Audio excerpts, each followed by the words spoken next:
자, 장주님, 지금은 인식이 다르지만 예전에는 서비스 사업부가 큰 힘을 쓰지 못했습니다. 지금도 큰 힘을 쓰지 못한 데가 꽤 있죠. 맞습니다. 네. 유지보수 차원에서 서비스 부서를 운영했는데 이런 기업에서 어떻게 하면 이런 인식을 바꿀 수 있을까요? 실패 및 성공 사례에서 예를 들어줄 수 있을까요? 자, 이 부분이 우리나라의 굴지의 기업에서도 사실 굉장히 저희가 쉽게 많이 좀 발견하고 있는 부분입니다. 여전히 코스트센터라는 인식이 굉장히 강하세요. 그리고 윗분들, 저희가 소위 편하게 말하면 탑이라는 분들, 사장님이 사실상 이 서비스 혁신에 대해서 마인드를 갖고 있지 않으시면 사실상 현업에서 추진은 굉장히 좀 쉽지는 않습니다. 아까 그 워크숍 할 때 저는 이제 뭐 완전 CEO가 아니더라도 임원들이 그 워크숍에 한두 시간이라도 들어보면 오늘 우리 한 얘기 같은 것들 그렇죠. 왜냐면 이게 돈이 된다 하면 돈이 되는 거 싫어할 임원은 없거든요. 맞습니다. 그렇지 않습니까? 그렇죠. 그래서 임원분들은 철저하게 돈을 가지고 얘기를 하시는 분들이 그 관점으로 저희가 좀 표현을 해야 되고 그렇죠. 저도 고객분들과 미팅을 할 때 항상 이제 상무님 이상 임원분들을 대상으로 저희가 좀 많이 협의를 합니다.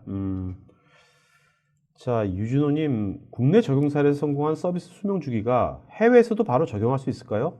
물론 다를 수도 있는데 다르다면 얼마나 시간이 걸려야 현지 기업 상태를 파악할 수 있을까요? 자, 국내 적용 사례에서 성공했다라고 하게 되면 해외에서도 적용할 수 있습니다. 근데 문제는요, 거기에 이제 그 문화적인 요소도 분명히 있고요. 그러니까 예를 들어서 제가 최근에 이제 모 기업의 이제 그 부회장님을 한번 뵙고 인터뷰를 한 적이 있는데 부회장님의 우려사항은 뭐냐면 자, 한국은 굉장히 정비사의 인력 수준이 굉장히 높다.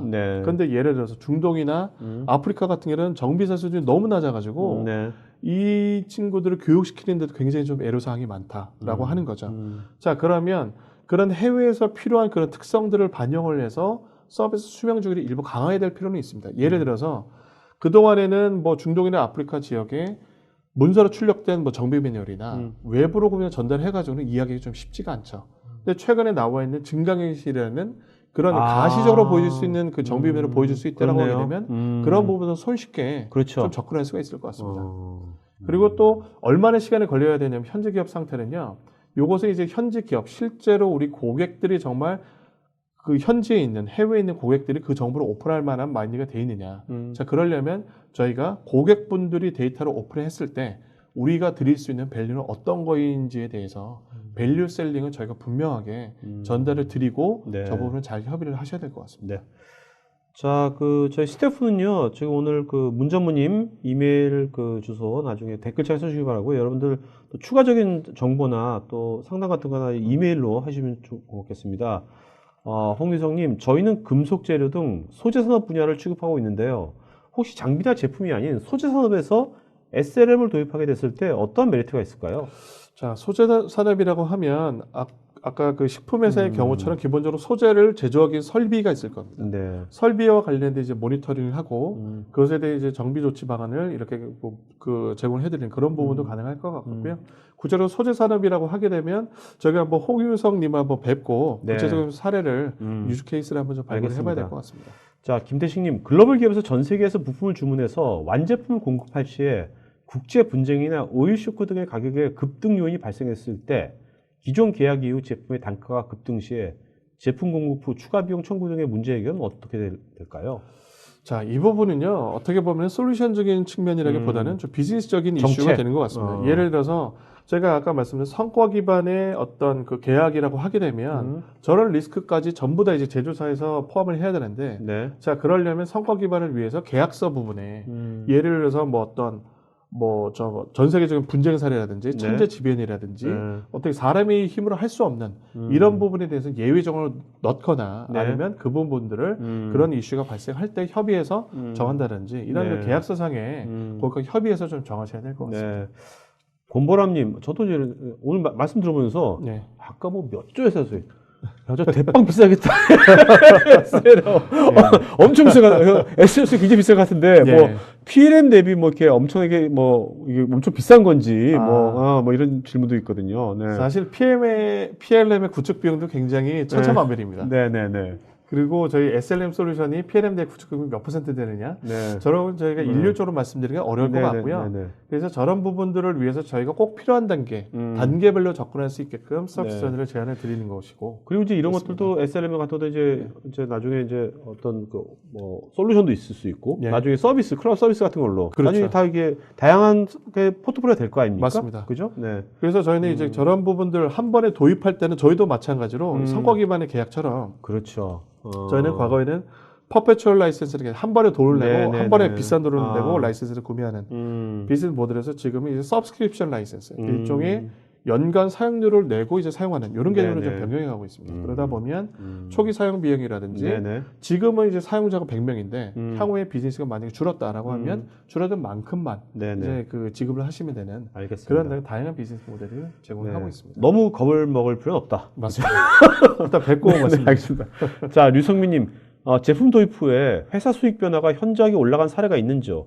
내용이 다 좋은 것 같은데 CEO에게 제안을 하고 싶은데 어떤 관점에서 안을 올려야 할까요? 자, 제가 아까 말씀드린 이제 글로벌 사례라든지 이제 ROI 사례가 실제로 회사의 수익 변화가 있었습니다.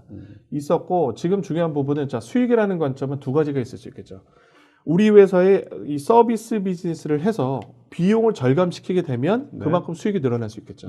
아니면 비용은 동일한 비용을 집행을 하지만 매출이 더 늘렸다라고 하게 되면 수익이 더 높아진 거가 됩니다. 그래서 대부분의 저희 굉장히 구체적인 굉장히 좋은 사례들이 많이 있습니다. 예를 들어서 아까 말씀드린 엠브라이어 같은 경우는 연매출 7조 회사긴 하지만 연간 서비스와 관련된 비용을 500억, 600억을 절감을 했다. 그럼 그 절감한 비용은 순수하게 이제 수익으로 발생할 수 있는 거가 되겠죠. 그리고 예를 들어서 이럴 수가 있습니다. 지금 CEO분이 이런 생각을 하실 수도 있을 것 같아요. 자, 연간 서비스와 관련된 특히 재고와 관련된 비용을 우리는 200억을 사용을 해서 고객 만족도로 한 90% 정도 달성을 하고 있는데 자, 2017년도 경기가 안 좋아지기 때문에 우리는 비용을 줄여야 되겠어. 자, 150억 가지고 우리 고객 만족도를 얼마나 할 수 있는지 한번 산정을 해보세요. 자, 이것은 이런 시스템이 없게 되면 누구도 체계적으로 제시를 할 수가 없습니다. 근데 예를 들어서 150억으로 줄였는데 동일한 서비스 만족도를 제공했다? 이것도 굉장히 개선이 되는 거죠. 근데 반면에 150억으로 줄였지만 95%가 아니라 98% 서비스 만족도를 가져갈 수 있습니다. 라고 실제로 운영을 한다고 하게 되면 당연히 CEO분한테 어필할 수 있을 것 같습니다. 알겠습니다. 자, 임모모님, 과거 유비쿼터스와 지금의 IoT, 스마트 시티가 비슷한 개념인 것 같은데요. 결국 IoT가 4차 산업혁명의 한 형태로 보고 계시는지 그쪽으로 제조를 중심으로 포커싱 하시는 것인지요? 맞습니다. 그 예전에 이제 개발된 이제 증기기관을 통해서 산업혁명이 처음으로 이제 영국에서부터 시작이 됐지 않습니까? IoT는 어떻게 보면 산업혁명 그 자체라기보다는 4차 산업혁명이 일어나게 하는 저는 IT 기반의 이네이블러라고 표현을 하고 있습니다. 그러니까 IoT가 나서 4차 산업혁명이 이제 촉발이 된 그런 계기가 된 거죠. 그래서 그리고 저희 PTC는 철저하게 제조업 관점으로 저희는 접근을 하고 있습니다. 그러니까 오늘 이 SLM은 일단은 제조업이어야 되는 거, 회사가 제조업에 적용되는 것입니까? 아니면 서비스에서 상관없는 겁니까? 일단 제조업이 일단 우선순위라고 말씀드립니다. 알겠습니다. 임근식님, 서비스 사용 대금이 어떤 방식으로 현재 있을지요? 여러 가지 사실이 있을 텐데, 예를 들면 월별, 사용자 인원수별, 제품 디바이스별, 회사의 수익 창출 금액별, 뭐 등등등. 뭐 굉장히 다양한 케이스가 좀 가능하죠. 예를 들어서 서비스의 사용 대금을 월별로도 지급하실 수도 있고 분기별이라든지 연간으로 사용할 수 있다든지요. 아니면 사용자 인원별, 제품의 뭐 종류별, 발생하는 트래픽별, 뭐 그다음에 근데 저희 PTC는 저희 이제 그 소프트웨어 기업이다 보니까 뭐 수익 창출별로 할 수는 없지만 예를 들어서 고객이 실제로 이런 것들을 이용해서 발생하는 만큼 뭐 리스크 테이크를 하는 대신에 뭐 월별 사용료나 아니면 개선이 됐다라고 하면 우리한테 더 인센티브를 제공한다든지 좀 다양한 비즈니스 모델이 가능할 것 같습니다. 자, 이승호님도 이제 임원한테 어떻게 이제 이걸 설명시키면 좋을지. 그러니까 저는 이제 일단 오늘 여러분들 여기 오늘 토크한 내용이 되게 좋거든요. 되게 Q&A 시간 말고 처음에 나중에 유튜브로 올라갈 거니까 일주일 뒤쯤에 그거를 한 10분, 15분 그 부분만 임원분한테 한번 보시라고 한 다음에 나중에 워크숍 같은 거를 한번 회사에서 할 때 관계자들을 좀 초대해서 같이 혼자서만 막 설명하시지 마시고 다 바쁘실 텐데 그런 방법도 좋지 않을까 생각이 됩니다. 좋습니다. 자, 이석준님, PLM 경쟁사가 많은데 PTC에서 유독 PLM을 자신 있어 하는 이유는 뭐고, 저는 이제 여기다 PLM 하셨는데 네. 오늘 아까 그 제품 보니까 예. 이거는 완전 이게 PLM 회사가 아니고 네. 뭔가 서비스 회사야. 완전 새로운 회사 같거든요. 네, 네. 네. 이렇게 사업을 이렇게 굉장히 다각화시키는 네. 이 전략적인 이유가 뭡니까? 저희는 처음에 이제 PTC가 이제 설립이 된 것이 1985년입니다. 네네네. 85년에 설립돼서 저희가 업력이 한 31년 정도 되고 있는데요. 설립 초창기서부터 저희는 제품과 관련된 수명주기 관리에 포커스를 했습니다. 네. 그것이 이제 제품 PLM 관점뿐만이 아니라 제품에 대한 기획 단계가 있을 것 같고요. 설계 단계가 있고 네. 제조가 있고 그래서 판매가 되면 운용하고 있는 단계가 있고요. 네네. 그다음에 운용에서 어떤 이슈가 발생하면 애프터 서비스가 발생하고 이런 정보들이 한 번에 단방향으로 그냥 일어나는 것이 아니라 네. 이것이 선순환 구조로 계속해서 이제 회전하는 선순환 기반의 제품에 대한 수명주기 관리 시스템에 집중을 하고 있습니다. 네. 그래서 저희의 PLM은 타사 같은 경우는 그냥 PLM은 PLM, 그렇죠. 그냥 CAD 데이터 매니지먼트 요 용도에 굉장히 포커스를 하고 있어요. 그래서 저희는 제조업에 관련된 제품 관련된 모든 수명 주기와 관련된 솔루션들을 다 보유하고 있고 그런 것들이 이제 PLM뿐만 아니라 CAD, PLM, SLM 그리고 네. 저희가 글로벌 마켓쉐어 넘버원인 IoT 플랫폼, 네네. 증강현실 이런 부분하고 다 엮여져서 이런 부분들이 저희 강점인 것 같습니다. 그러니까 저는 제가 PTC를 보면 이렇게 방송을 몇 번 이런 걸 한번 느끼는 네. 거는 뭐냐면 이 회사는 그냥 솔루션이 아니라 회사가 네. 아니라 이게 하나의 제조 플랫폼, 예. 제조업을 위한 어떤 플랫폼으로 지금 변신해가고 있구나 맞습니다. 하는 그런 느낌이 들어요. 이 관점이요. 그 지의 제프리 이멜트 회장이 주창하고 있는 디지털 스레드라는 관점이 있습니다. 디지털 스레드의 관점은 디지털이 실입니다, 실. 네. 우리나라 속된 구슬이 서머리여도 꾀웨어야 보배라고 우리 기업 내에 산재되는 정보들이 너무나 많이 있어요. 네. 근데 이런 것들이 기업 간의 부서 간의 장벽이라든지 이런 것들 때문에 엮여지지가 않습니다. 그렇죠. 그런 그 디지털 정보들을 디지털적인 실로 다 꿰어서 하나의 목걸이를 만들어 놓고 그래서 굉장히 보기 좋게 계속해서 사용할 수 있는 그런 구성으로 가져가겠다는 게 디지털 트레이드의 관점이고 지의 관점과 PTC 관점이 거의 동일합니다. 네. 그래서 작년 9월 달에 저기 지하고 PTC가 글로벌하게 IoT나 증강현실이나 네. 이런 쪽 설비 그 스마트 팩토리 관련해서 제휴 관계를 좀 체결한 근본적인 원인이 되는 거죠. 알겠습니다. 그런 부분이 차별화가 되는 것 같습니다. 네. 임근식님, 서비스의 수명 주기를 관리를 통해서 수집된 데이터가 다른 제품의 서비스 수명 주기에 활용이 연결될 수 있을지요? 빅데이터로 데이터 관리가 되면 유사 패턴을 파악이 되어 활용할 수 있을 것 같기도 한데요. 그렇죠. 요 사례는 예를 들어서 저희가 PLM에서도 저희가 MPI라는 개념이 있습니다. New Product Introduction이라는 개념이 있는데요. 네. 예를 들어서 기존 제품의 유사한 제품이 신제품이 나왔어요. 자, 그럼 이 신제품에 대한 어떤 장애 유형이라든지 네. 필요한 부품 리스트나 수명 정보라는 것은 기존에 판매된 유사 제품의 정보를 가지고 저희가 보통 예측을 합니다. 그런데 이 관점에도 IoT에서도 기존의 제품이 있고 이것을 바탕으로 새로운 제품이 나왔다고 하게 되면 그 데이터를 연구원생이 그대로 좀 활용할 수가 있겠죠. 네. 자, 여러분 지금 설문조사 하고 있으니까요. 설문에 응시면 저희가 더 좋은 방송 만드는 데 관여했고 설문하신 분 중에서 20분 저희가 추첨해서 스타벅스 기프트권 보내드리도록 하겠습니다. 자, 송민수님, 고객이 오픈한 정보에 대한 보안 책임에 대해서는 어떠한 보증을 하시는지요? 자, 이 보안이 참 굉장히 좀 중요한 부분입니다. 그러니까 자, 요것은 이제 PTC 관점이라기보다는 그러니까 PTC의 솔루션을 도입한 제조업체의 제조업체의 고객사가 그렇죠. 오픈한 그렇죠. 정보에 대해서 고객사가 어떻게 관리를 할 것이냐. 아까 성과 관리 기반 다 해당되는 거잖아요. 맞습니다. 네. 자, 그런 정보들을 위해서 기본적으로 보안 시스템이나 아모아라든지 일단 세상에 나와 있는 모든 시스템들은 당연히 잘 관리를 해야 될 것 같고요. 또 중요한 거는 정책적인 부분들. 이래서 최근에 이제 우리 군 쪽에서도 국방망이 이제 그렇죠. 인터넷망하고 분리가 돼 있기 때문에 전혀 보안 이슈가 없다라고 했는데 결국에는 서버 한 곳에 네트워크 카드가 2장에 물리면서 관리 소홀, 지적이 됐는데도 불구하고 조치가 안 돼서 결국에는 뚫렸지 않습니까? 그렇죠. 자, 그런 것처럼 시스템도 잘 구비를 하셔야 되고 그와 관련된 정책도 잘 관리를 하셔야 되고 이런 부분을 하셔야 되죠. 네. 근데 이런 것들을 우리 회사는 IT 전문 기업이 아닌데 우리 제조 기업이 저런 부분을 어떻게 보존할 수 있느냐?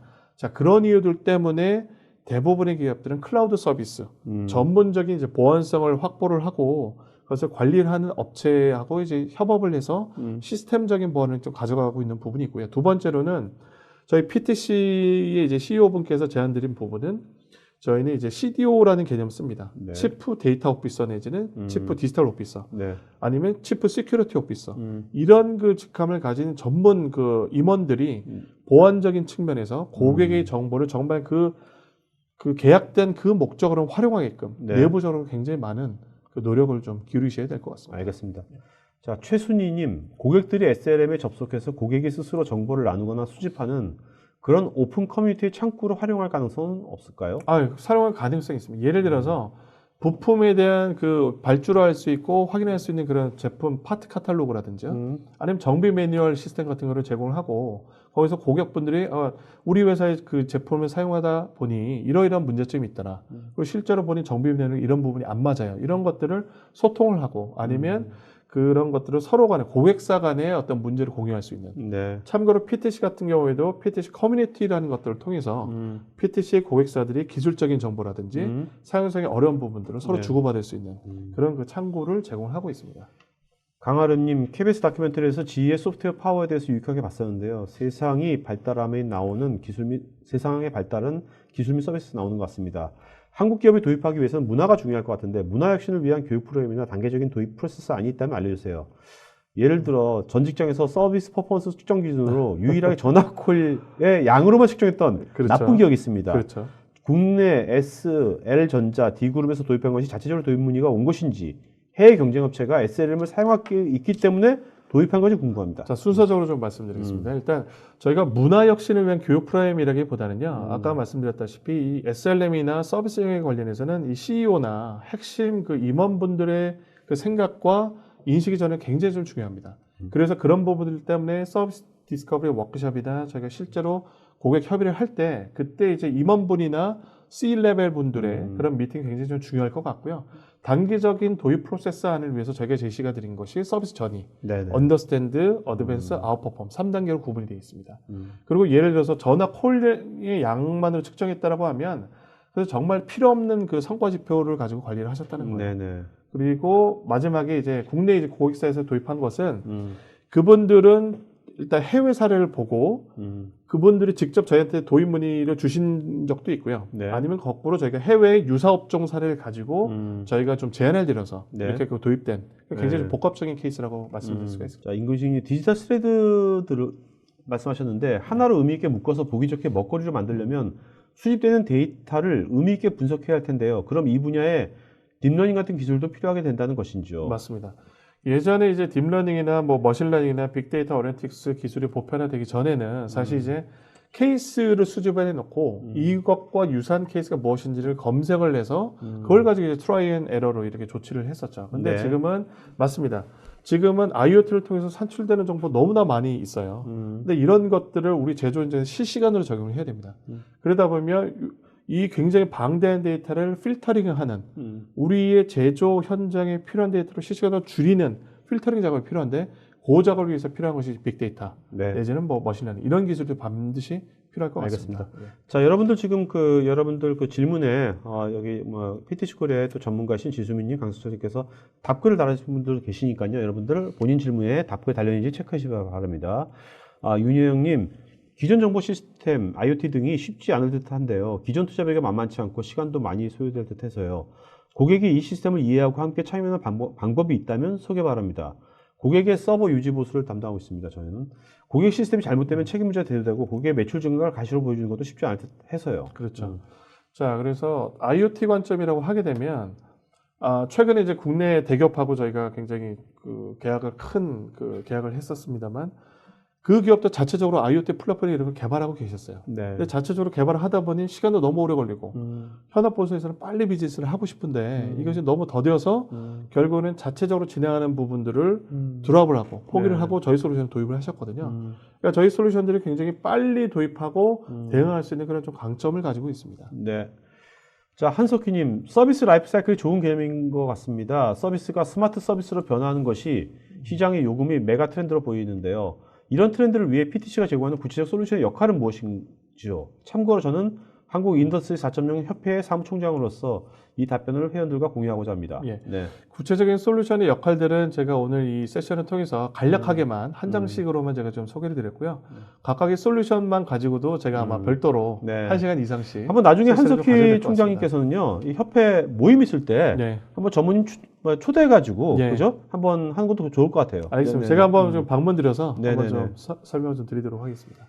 자, 그 다음에 임근신님, SLM과 같은 시스템 혹시 MS 애저나 아마존 AWS 같은 클라우드 기반의 솔루션을 진화할까요? 최근 보면 기업 솔루션들이 다카 같은 가벼운 컨테이너 기반으로 클라우드 시스템화 되어가고 있던데 PLM, SLM도 이런 구조로 진화할까요? 예, 클라우드로 가는 것은 지금 대세인 것 같습니다. 왜냐하면 여러 가지 보안 이슈도 핸들링을 해야 되고, 그다음에 고객의 비즈니스 현황이 우리 제조업체 고객들이 발생할 수도 있고, 갑자기 뭐 붐이 일어서 네. 매출 확 늘어날 수도 있고, 네. 줄어들 수도 있다는 거죠. 그런 변동성이 있기 때문에 클라우드로 가져가는 것은 대세이고요. SLM 솔루션뿐만이 아니라 PTC의 모든 솔루션들은 클라우드로 지원을 하고 있습니다. 네. 자, 오늘 질문 이제 여기까지 예. 받고도 하겠고요. 오늘 질문하신 분 중에서 여러 존재 많지만 그래도 두 분 선정해 주시죠. 네. 이름을 불러주시면. 네. 한번 좀 내려주시죠. 네.